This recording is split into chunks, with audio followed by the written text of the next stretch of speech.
there any chance President Trump would support the legislation that Democrats are expected to pass today to reopen? It doesn't reopen the government for Homeland Security. How in the world can we talk about funding the federal government and omit Homeland Security, which keeps us all safe? Kristen, this president ran on and will continue to govern on border security. You can say wall all you want. You can make it a four-letter word. Nancy Pelosi can ignore. Yesterday they just ignored and interrupted and were frankly just very rude and dismissive of our Secretary of Homeland Security, our Director of Customs and Border Patrol, our Director of Immigrations and Custom Enforcement. If we're going to talk about bipartisanship and a democracy, a Washington that works, you just can't ignore the facts and the figures that somebody are trying to present to you that's coming from your own government. So that was really poor form, but the president has graciously invited them back here tomorrow, and hopefully they'll come recognizing that border security is not a partisan issue. It's a nonpartisan issue, striving for bipartisan solutions. But as I heard the president say in the cabinet room yesterday, $54 billion or so in the Pelosi bill for foreign aid and nothing for border security, that just makes no sense. It makes no sense to Americans who know border security is national security. Kellyanne, the Game of Thrones poster, what's the message behind that? Well, the president has had sanctions. He's issued sanctions on any number of countries and individuals. The Treasury Department certainly has. But does the president watch Game of Thrones? Oh, I'm not aware of that. Well, I've never seen it in my life. The analogy is sort of comparing his sanctions to a zombie apocalypse. Pardon? The poster, the phrase, it's comparing his sanctions to a zombie apocalypse. So we're just trying to figure out what the point of the poster was yesterday at the meeting. Well, the president spoke for about 95 minutes or so and took Q&A and had presentations from his cabinet members as well, HHS, DOJ, DOD, and DHS, and we respectfully sat there and listened to them because we're actually interested in the facts and figures that attend to what is clearly a humanitarian crisis at the border. I'm told by CPB we had 20,000 illegal aliens trying to cross over in December, and that 4,000 of them were 5 and younger. We have a true humanitarian crisis. If you truly care about the children, then you don't want them to come on this perilous journey and arrive here sick and in some cases worse. How do you fit into that, what you're saying? I don't know. That's about sanctions and all. I'm focused on what the president... So you were all in there for 95 minutes. You could have asked about it. One of the complaints from Republicans on the Hill during this process is that it's often hard to know what the president will agree to. People often refer to him as being unreliable. Is he a reliable? It's really unfair. He was here all through the holidays, ready to negotiate, ready to discuss, spoke to many people, Republicans, Democrats on the phone. We were all obviously in touch with him, and that's just unfair. If they want to come and speak to the president, he always gives them an audience. He's always happy to talk to Republicans and Democrats alike, and he's a great listener, but they need to listen too. What is so hard about understanding you need billions of dollars for border security? The only thing that I see, the two things that have changed since the 2006 Secure Fences Act, when people like Schumer and Hillary Clinton and Barack Obama and Joe Biden voted for the Secure Fences Act, the only two things that have changed is that, number one, the border situation is worse, including this humanitarian crisis, and number two, Donald Trump got elected, and he's the one asking for border security. What will he go for? He'll go for something that truly secures the border. We're listening to the Customs and Border Patrol. We're not focus grouping the world. We're listening to the brave men and women at Customs and Border Patrol. This is what they say they need. They need technological enhancements. They need steel slats. They need a wall in some place. But we're listening to them. And respectfully, I think the people in Congress should listen to them. When you say border security, do you mean a big, beautiful concrete wall running the entire length of the border, or has the president backed down from that and is willing to talk about all kinds of other measures? I detect your usual sarcasm in there, Terry, but I will just say, if you read his tweets even this week, if you listened to him yesterday, he clarified that. He said that you can call it whatever you want. In other words, we need border security. It may include a wall. It may include steel slats. He tweeted this out. He talked about this. It's his words, big, beautiful wall. Those are his Terry, words. he wants border security, and he can't be more significant about it. Can you explain to me why the disrespect and the disregard for facts and figures being presented by members of the cabinet yesterday and people who are in charge of the brave men and women at the border, not cosseted up on Capitol Hill or here in Washington, why they can't even listen to a presentation from members of their own government? How can that be? How can we ever get to any type of responsible agreement or funding This president, go read his tweets. He tweeted out a couple of days ago, yesterday again, I believe, about border security. Yesterday in the cabinet room, he talked about seal slats. We're listening to the people on the ground and telling us what they need. But for anybody to pretend that children are not being put on a perilous journey. You would love to ask me any which way. As a woman, as a mother, let me tell you something. As a mother, as a person with a heart and a brain, the idea that people are taking their kids on this perilous journey, they are being lied to about the pot of gold at the end that you can just cross over and everybody will be fine and safe. It's just not true. And you can help us get that message out. It's just not true. Mexico is offering them work visas, as I'm told. They're offering them safety. They're a safe third country. They're offering them opportunity and safety while their fears of their claims of fear are being processed.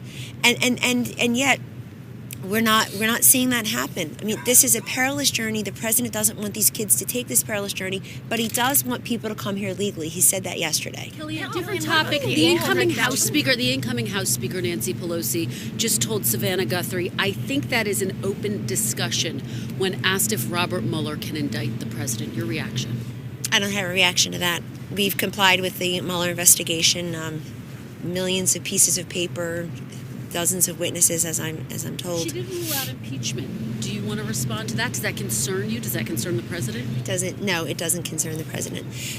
She obviously came here yesterday, not serious about border security, so it doesn't surprise me that she would be so partisan and political on day one. That's just too bad, because we need a fully functioning democracy. She has a pretty narrow majority. She has a left wing ready to rebel about her rules changes. Wasn't even assured that she was going to be the speaker until recently, because so many of them running against her. So she'll have a pretty narrow majority to deal with, and she's going to have to, I think, look across the aisle for some things as well. Hopefully she will. But she also has about 33 members who are coming in who ran in districts or won in districts that Trump won or came close to winning that are traditionally held by Republicans. And so she has to deal with both sides of that. I think it's unfortunate that you've got an incoming speaker already talking about indictments and impeachment when this president's talking about border security and infrastructure. So we see some of the Democrats making joyful noises about infrastructure and keeping the economy humming, and hopefully we can rely upon them. Kellyanne, what about the 800,000 workers who are going without a paycheck now? We're going into the president wants the government to reopen, but he also wants border security. The House passed a $5.6 billion package. They did their job. It's now up to the Senate. We know that Senator Schumer delighted in shutting down the government about this time last year. They came here yesterday and didn't even listen to the facts and the figures that their own federal government were presenting. Can you show me anything in that presentation? I think we released it last night. Happy to share it with anybody who wants it. Can you tell me anything in that presentation that is disagreeable? Anything that did not merit the attention and the dignity of watching and listening to these government officials present these facts and figures? I can't understand that. So it's up to them whether they reopen the government. $0 for border security? $0 for border security. What do you say to the angel moms who have lost their kids at the hands of illegal aliens? What do you say to Officer Singh's family, who that 5-month-old son will never know his father, just took a Christmas picture with his family and went out and was killed by a criminal alien in Nancy Pelosi's home state? We can't seem to get her to weigh in on that. If she wasn't going to listen to the presentation yesterday, if we were going to so rudely interrupt our Secretary of Homeland Security, at least say a prayer for Officer Singh's family, but nothing. Complete crickets. Their argument is reopen. Issue with the detained American or arrested American in Russia. Secretary Pompeo has weighed in on that, and we certainly want our American in Russia to have access to the American government, and the State Department is handling that. And the president obviously is fully briefed. Kellyanne, the president said he doesn't want less than $5.6 billion, but his own vice president last month suggested $2.5 billion. So is the president contradicting his own vice president? No, he's not contradicting his own vice president. He's saying that the House passed the $5.6 billion. He's listening to what DHS and CPB and ICE has told him we need. Look, if some of these left-wing Democrats and Nancy Pelosi needs to deal with had their way, ICE would be gone, and with it, all the fentanyl last year that got interdicted that could have killed every man, woman, and child in this country. The human traffickers, the drug smugglers. We have to stop. I have statistics that the border security would pay for itself just on the drug interdiction alone if we got that out of our communities. And so we have a true crisis here. I'm happy to say that every single Democrat who voted on the most significant piece of legislation ever passed in our nation's history on any one drug crisis, every Democrat voted affirmatively for that. And so they should take that affirmative yes vote on the drug crisis here domestically and apply it to the border and say, okay, where can we come to terms? Let's just start with the drugs and the humanitarian crisis. How can we don't ameliorate that by $0 for border security? So he's not contradicting anybody. He's saying the House did its job. The House passed a $5.6 billion funding package. Why can't the Senate just take that up? Well, he was funding lower than $5 billion. We talked about that yesterday in the cabinet meeting. I'd refer you to his remarks. Why not reopen and continue negotiations, as the Democrats are asking? Why not fully fund the Department of Homeland Security? Why isn't the Pelosi bill do that? Why 10 times the amount in foreign aid, the president said yesterday in the cabinet room, than he wants for border security? The president's made clear we have to take care of our own country, and that begins at the southern border. I don't know what has changed. If Senator Schumer would like to call it the Secure Fences Act of 2019, okay, let's do that, because the Secure Fences Act of 2006 certainly got his approval. Just what was it, October, when you had the 10 Democrats on the Appropriations Committee voting for Homeland Security funding.